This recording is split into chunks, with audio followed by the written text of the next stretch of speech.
General George Patton thrived on the chaos of war. While many Allied commanders preferred to direct battles from comfortable rear area headquarters, Patton insisted on being where the fighting was fiercest. He made a habit of visiting his troops every day, pushing them forward with unrelenting energy. But what did Patton's actual schedule look like? From dawn until deep into the night, as he led the Third Army through Europe's final year. Here's how one of history's most successful combat commanders lived and worked on the front lines. If you want more content like this, hit like and subscribe, and share any WPOO stories you or your family have in the comments before we begin. Patton's mornings started early, usually at 6 sharp. No matter how far his columns had advanced into enemy territory, his living quarters might be a neatly commandeered chateau, a canvas tent, or a mobile trailer. But Patton insisted it remain spotless. The first thing he did was shave. Meticulous. Grooming wasn't vanity, but a statement. A general should look every bit the warrior he expected his men to become. He donned his custom-cut uniform, jacket crisply pressed, trousers flawless, riding boots polished until they shone. Then came his trademark ivory-handled revolvers, holstered at each hip. Patton insisted they were ivory, not pearl, and would bristle if anyone called them otherwise. Only when every ribbon was straight and every button aligned would he peer into the mirror, adjust his cap, and consider himself ready to command. By 6:30, he was in the mess tent or field kitchen for a quick breakfast: eggs, toast, strong coffee, maybe bacon or sausage when rations allowed. He ate briskly, eyes scanning the latest intelligence summaries. His aides ensured that overnight reports, intercepted messages, aerial photographs, and fresh maps were laid out before him the moment he sat down. With his coffee cooling, Patton traced columns of friendly and enemy forces across the maps, fingers tapping planned attack routes. His philosophy was simple: seize the initiative, hit the enemy fast, and never give him a chance to regroup. At 7 o'clock, sharp, the operations room came alive. Senior staff assembled around 6-foot wall maps showing the positions of every division, regiment, and battalion. Patton stood before them, swagger stick in hand, and demanded concise updates. How many tanks are combat ready? Where's the next German weak spot? Are our supply trucks rolling? When reports fell short, or supplies lagged, Patton's temper exploded. Helmets might fly, curses filled the air, and even hardened officers learned to keep distinctions between excuses and facts clear. Because Patton wanted only facts he could act on. By 8:30, he climbed into his armored jeep alongside his driver and a couple of aides. Patton never rode in back. He wanted to see every shell hole, every blown bridge, every cluster of enemy fortifications for himself. The jeep, draped with a 3-star flag, bounced along shattered villages and muddy lanes. His staff held on tight as he raced forward. Patton scanned fields and woods, noting terrain features he'd studied since boyhood. Every hill, hedgerow, and village held potential advantage or danger in his mind. When the jeep screeched to a halt at a frontline outpost, Patton leapt out even before it came to rest. Dirt and gunfire were no deterrent to him. He marched straight up to the nearest squad, binding his sharp gaze to theirs. With shells landing yards away, he asked bluntly, "Ammo enough? Guns clean? You fed?"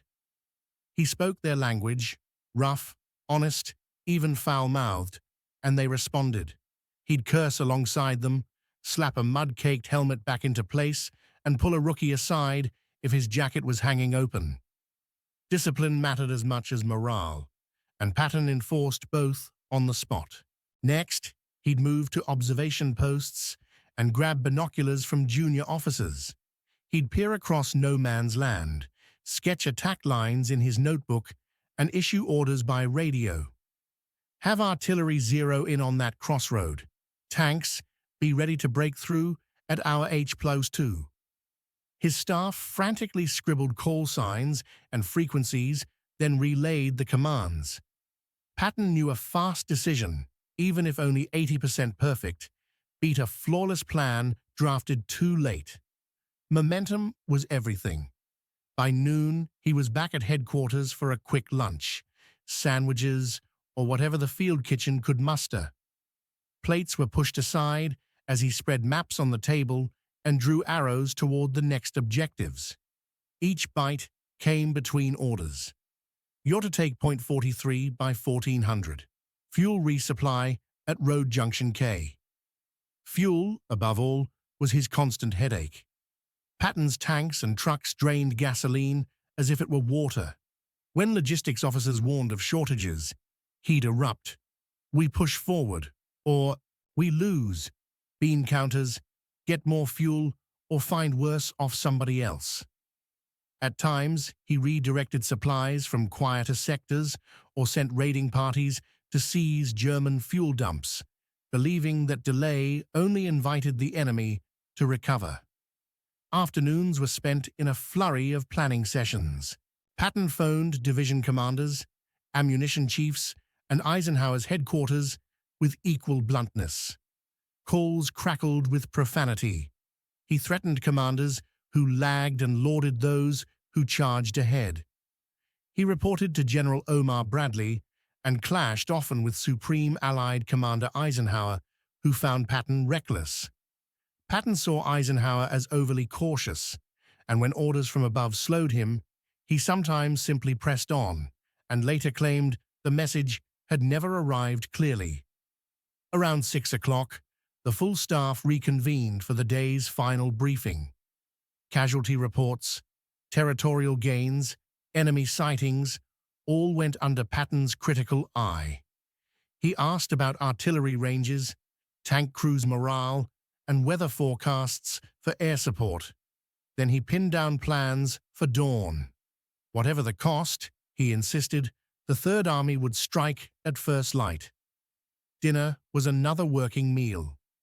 Over rations and coffee, Patton regaled his officers with lessons from Caesar, Hannibal, Napoleon, and Lee, drawing direct lines between ancient battles and their own operations. His encyclopedic grasp of military history lent weight to his bold decisions. Like Hannibal at Cannae, we will envelop their flanks. Officers sometimes indulged his belief in past lives as ancient warriors. It was part of the general's larger-than-life myth. After dinner, if the war permitted, Patton read military history or classical literature for an hour, then sat with his diary. Despite his brash public persona, his private entries revealed doubts about lives lost, fears of mistakes, and prayers for good weather and his soldiers' safety.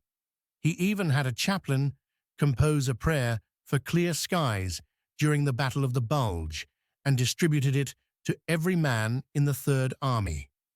Nightfall did not end Patton's day. He lay in bed only long enough to catch 5 or 6 hours of sleep, rising to alarms or urgent reports.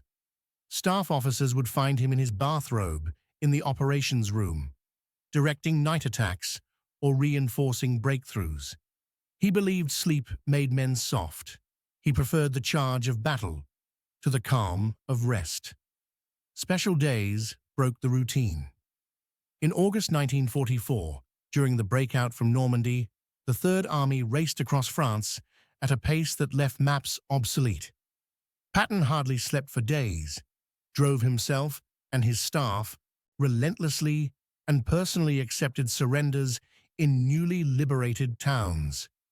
He wired Eisenhower that his speed had crippled German defenses, likely shortening the war by weeks. During the Belgian winter of 1944-45, Patton faced his toughest test, When the Germans launched the Ardennes offensive, Eisenhower asked how quickly the Third Army could pivot north and strike the German flank. Patton said 48 hours, and delivered. He ordered 3 divisions to turn on a dime, fought supply shortages in sub-zero cold, and even printed thousands of weather prayers. On December 26th, when elements of the 4th Armored Division burst into Bastogne to relieve the 101st Airborne, Patton's silent tears of joy revealed the depth of his commitment. Patton's visits to liberated concentration camps shocked him. He forced local civilians to tour the camps and witness Nazi atrocities, determined that Germans confront the consequences of their leaders' crimes. Seeing emaciated survivors and piles of bodies, Patton ordered extra rations and medical teams for liberated prisoners and vowed his army would not forget. His rivalry with Field Marshal Montgomery added tension. Monty preferred deliberate set-piece battles. Patton demanded rapid thrusts. Their mutual disdain forced Eisenhower to juggle 2 very different styles. At victory ceremonies, Patton would don his dress uniform and smile through his fury, seething at any delay that sapped momentum. Not every day ended in triumph. When supply shortages halted his advance in September 1944, Patton paced headquarters like a caged animal, convinced that more fuel would have carried him to Berlin. After setbacks or high casualties, he grew solemn, visited field hospitals, consoled wounded GIs, then poured his grief into tomorrow's attack plans. Patton's relationship with his men balanced harsh discipline and genuine care. He slapped soldiers for sloppiness, yet visited hospitals to pin Purple Hearts on the wounded. Enlisted men respected his toughness and believed he risked himself alongside them. Officers sometimes chafed at his temper and impossible demands, but few doubted his ability to win.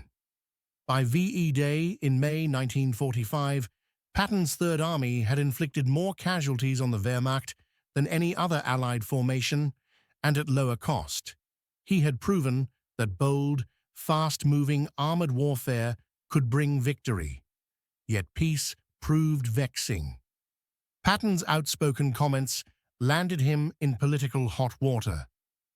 In December 1945, he died after a car accident in Germany, never to return home.